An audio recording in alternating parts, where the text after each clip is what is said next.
Hello and welcome to ESPNcricinfo Matchday T20. The defending champions are off to a winning start. They've managed to chase down 71. It wasn't quick and breezy. It took all of 17.1 overs, 17.4 overs for CSK, led by Ambati Raidu's 28 on a sluggish sort of day with scratchy sort of surface to win eventually by 7 wickets. That after MS Dhoni won the toss and saw Harbhajan Singh wreck the top order and Imran Tahir the middle order to see Bangalore fall to a rather embarrassing 70 all out on the opening day of the season. Ajit Agarkar and Brad Hodge with me on the show, who saw that particularly poor game of cricket. Haji, how do you sum that up? No, you summed it up perfectly. It was a particularly poor game of cricket. I think, Virat after the game said that he misread the wicket. I think that probably goes to show with the attitude in which the RCB players batted.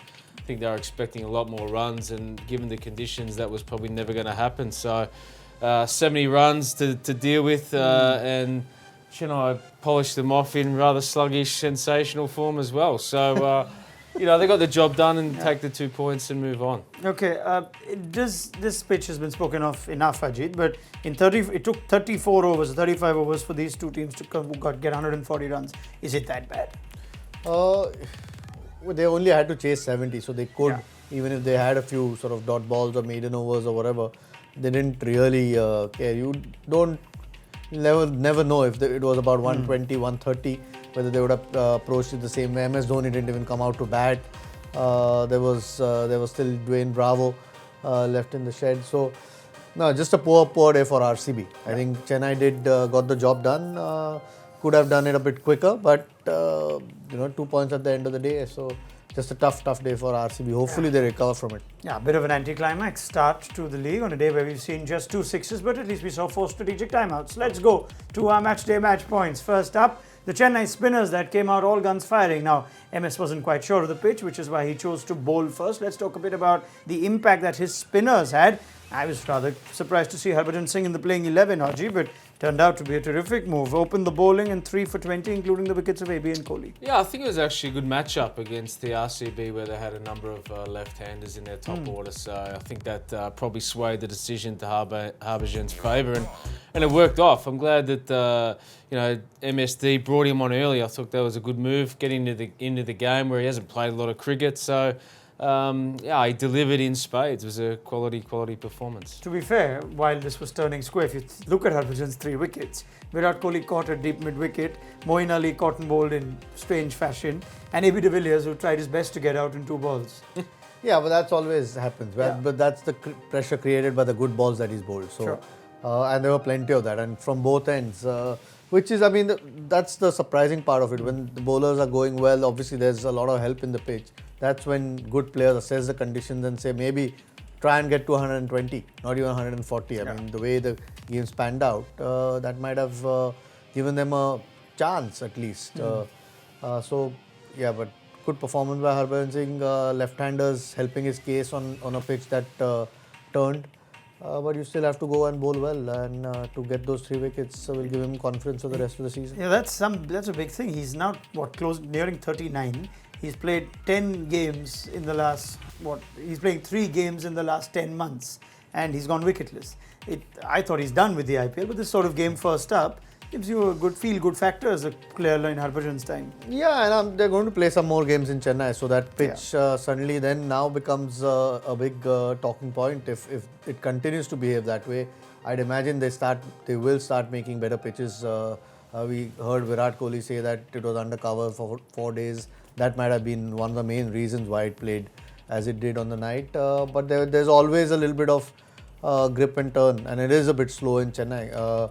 And the ground's big, so the spinners do play a part. And Harbhajan Singh, it's a good start to the season for him. Could have a big say, at least in the home games that Chennai play. I'm curious to think whether Dhoni would want this pitch change too much. He got Imran Tahir. He didn't play a 4th international player, but would sign in a strange way with the sort of spin resources that CSK have. Maybe not this much, but would they want that pitch at CSK to keep turning?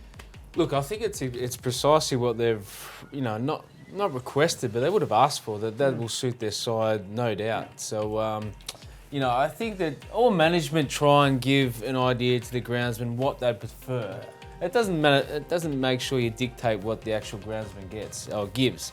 He wants to create a good pitch and a good atmosphere and a good spectacle for everyone involved. But I think he'd be certainly looking for sort of 150, 160, as totals at that stadium. Yeah, they're going to face better attacks and better batting. I'm sure teams will approach batting a bit differently. So if it spins as much as it did, they could easily get caught on one of those.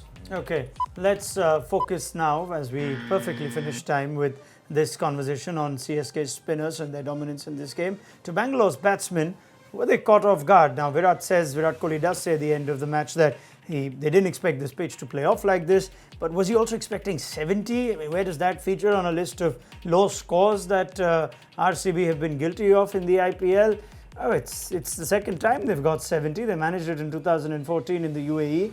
We remember that game of 49 against Kolkata. It was Nathan Coulter-Nile that was all over RCB with the ball doing all sorts of things. But that's 5 double-digit scores, which you wouldn't be very happy with that, but at least 2 of those are a fair way behind. Haji, at some point, did you think that there was a sense of panic or just an unsettled batting lineup with a few new guys in Hetmeyer and Shivam Dube? Yeah, I think so. And also, I thought there seemed to be a lack of communication as well on what they thought was going to be a defendable total. So I think that by the time that it sort of come, the opportunity had passed. So yeah, I just sort of thought that players are batting in new positions, batting out of position, coming in facing spinners on a turning wicket's always tough. So, just that gelling, which the RCB might just take a little bit of time. They've still got a lot of skillful players in that top order. Yeah. So just getting used to those players again might take a fraction more time than they want. It's only evidence of one game, but would you still like them to tweak that top order a little bit? Parthiv, Virat and AB? In my opinion, I don't think Parthiv should be a first choice opener. I think if there's a better, I'm sure there's a better choice, maybe even a Hetmeyer or even a Moeen Ali who'll come to bat at number 3, have a slightly bigger game than what Parthiv has. You could take a chance with them. If those things don't work, then you can go back to Parthiv because you know what you're going to get from him.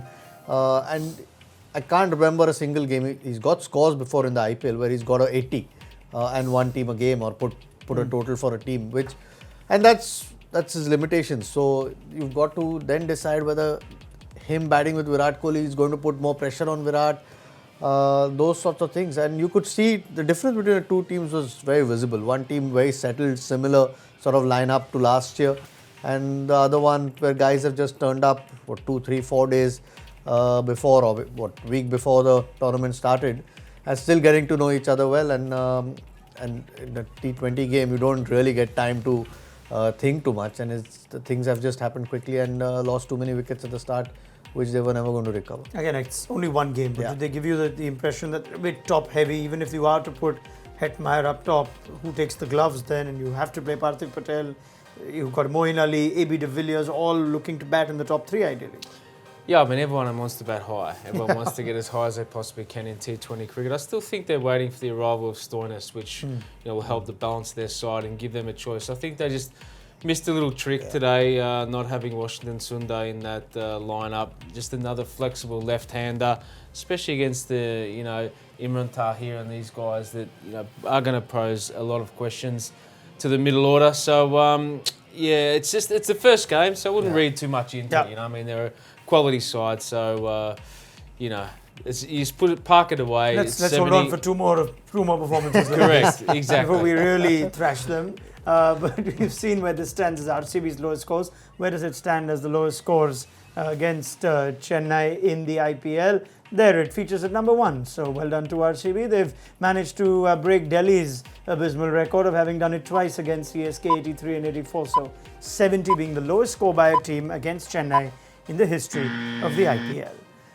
Stats, numbers and a performance that Virat Kohli would like to just wipe off and start afresh before the next game. But we are going to go more into detail. We know the kind of staunch fan following RCB has, and they would want to question some of that team selection. So let's get into that then. They look good, the Seamers, Ajit, when the little that we could see and judge off them in a 70 score to defend. But so many Seamers on a day where this is turned square, you would like to see maybe a few more spinning options. Yeah, but it's hindsight. I think both captains, the fact that MS Dhoni decided to field first okay, maybe counted due as a factor that might affect the game later on, even if there was a biggish chase. But I don't think he expected the pitch to behave the way it did on the night. I think 140 or even 120, 130 and would have been a really difficult chase, and he wouldn't have liked that after winning the toss to have been wanting to chase on a pitch that way. So I think selection and also the first game of the tournament, it's always hard to get your team right. For Chennai, it was pretty simple. That's the attack that they were likely to always pick. With Ngidi possibly was, if he was fit, was the only guy that they might have tried to include. But other than that, I don't think they would have changed much. Bangalore, I think the three seamers look quite good actually. Umesh Saini and Siraj were from the little that they've bowled. So going forward on good pitches, that might help them. Yeah, it doesn't look like the worst team. Bangalore started with IPL seasons with a more ordinary looking bowling lineup. It's hard to judge today, but you still might look at those seamers and think this might be a team that will test batting sides on other days. Yeah, there's no doubt. I mean, actually, bowling unit looked quite good. There was good flexibility, good pace. You know that Chahal's going to be a tough campaigner to get away. Moeen created that, right arm orthodox variation. So I think their bowling unit's in good faith. I think it's just a one-off thing where, things just don't go right with the bat. You underachieve, you question yourself. But all in all, when you pick a first team, it's so hard to get it right. There's 22 other players around. You're just thinking, what's the best combination? And usually it takes 2 or 3 games to work it out. But hopefully you haven't lost too many games before you actually make those decisions. More than team selections, is it just about getting those players batting at the right positions, or just tweaking those things for you, Ajit? Yeah, it's going to be a challenge. I mean, Virat Kohli must be hoping that AB de Villiers is in good form and quickly in the tournament, because he's going to, as always, going to be the key player for them in that middle order. And like you said, Stoinis coming back might help that lower middle order. Dubey's played 1 game today and there wasn't much time, so you don't know how he's going to perform. That lower middle order is always a question mark for them. Whether Hetma is the question.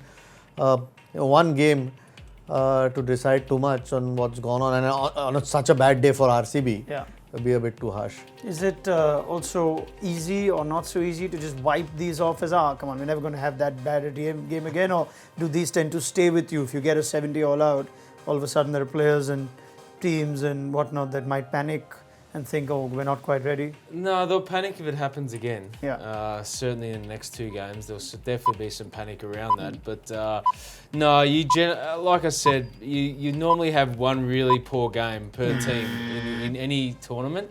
Hopefully this is the first one for RCB and it doesn't happen again. I think that's what Virat will be thinking. Okay, will we get another pitch like this in the tournament? That's the other question we need to ask, because cricket returned to the Chepauk, and last time we saw a run fest when KKR and CSK had a nail-biting chase and a thriller that saw CSK over the line. This is hardly a game to compare, but let's have a broader conversation of whether a pitch like this was really as big, or did it play as big a role in the eventual outcome and the style of cricket that we ended up seeing. Firstly, I know Virat Kohli says you couldn't expect anything and these things happen, but is this the kind of pitch you wouldn't mind once in a while, or was this just too poor for T20 cricket? Yeah, too poor in my opinion. We don't quite know the reasons. We heard Virat Kohli say that it was undercover for 4 days and you didn't quite know how it will play. So then you can't help those things. I'm sure MS Dhoni would like a slow pitch in Chennai, because that's what he's always liked. But yeah, not a great pitch to start the IPL firstly, and not a great T20 pitch either.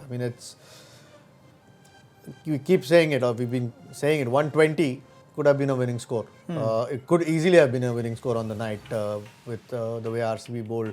I know because it was 70, maybe Chennai would have approached it differently if it was 120, but yeah, tough pitch for the batters. Are you going to still be sort of, just be a little kind to the batters and say, come on, it was just a bad pitch, don't you guys worry? Or still have a bit of a firm word and say, hey, we need you guys to at least get us to 120 or 110, bat smarter, even if it is a pitch like this? Look, even when you have a bad game, you look at the bowling figures of opposition, and when you see that your batting unit actually can't score at 6 runs and over for the bowling unit, you actually you need to have a look at yourself. You need to ask questions. So that, for me, that's a bit of a worry.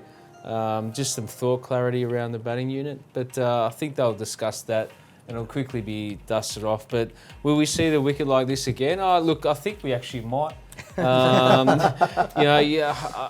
think that it's going to suit Chennai down to a T actually. Yeah. So you'll have to see some improvement. It's not good enough when you're talking about 120 being a winning total. I mean, he said it before, 150, 160 is what MS Dhoni likes, whether he's chasing or if he can post that, then to defend. Those sorts of pitches are still okay. There's still a contest between bat and ball. And this particular one, let's wait and see. When they play next in Chepauk, we'll probably have a lot more to talk about. So would you call this, you said this was a poor T20 pitch, would you call this a bad pitch or a poor pitch, or is it just a below average tough pitch for batting? No, I think it's well below par actually. Right. Yeah, I think it's a substandard wicket actually. So you'd call it a bad pitch? Yeah. Yeah, all right. So this pretty much then gives the batsman, you could say, a slight out, that it wasn't necessarily the easiest day to bat on. Let's move on, save some time and move straight to our Fab 4 contest, given this is all that we can talk about in a game where one team scored 70. Let's move to our Fab 4 selections. And there are some crackers in this.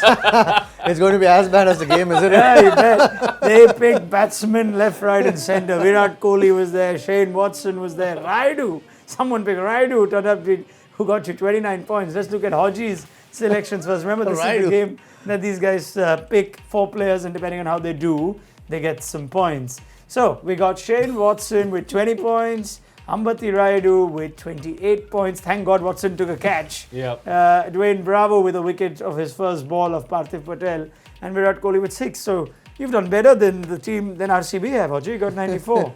That's a lot better than expected. I was expecting about 4 points actually, so I'm pleased with that result. Very well. What else do we have? Let's have a look at Ajit Agarkar and see how he's done. Let the points come up, and Imran Tahir was a very good pick, Mr. Agarkar. He gets you 100 points. And he dropped a catch. Yeah, well, he could have got you a bit more. But between Hetmeyer and Kohli, you managed just 6 points. So it's not like Imran Tahir took you, raced you to victory. You've just. I'm going to have a rethink about these RCB picks next time. So you've done well. Hodgie takes the quiz on day 1, and you take Fab 4. So honours even. Unfortunately, I have nothing to give you for winning this. I'm sure there's going to be better Fab 4 picks in the next few games, because there are going to be better contests. Yeah, there better be better games. Otherwise, this is going to be a long IPL to get through. Right, thank you very much to Brad Hodge and Ajit Agarkar. We'll see them back in a couple of hours for the start of the big double header. Remember, 2 p.m. live is when we have Face Off, our live quiz that all our viewers on Facebook Live can also participate in. After that, we build up to the 4 o'clock game at 3:30 Indian Standard Time. That's a cracker actually, Kolkata versus Sunrisers. We hope it's a cracker. We thought tonight's is going to be a cracker as well. And then you've got the late game between Mumbai and Delhi. All part of our extensive coverage around the IPL on ESPN Cricinfo Matchday T20. Bye-bye.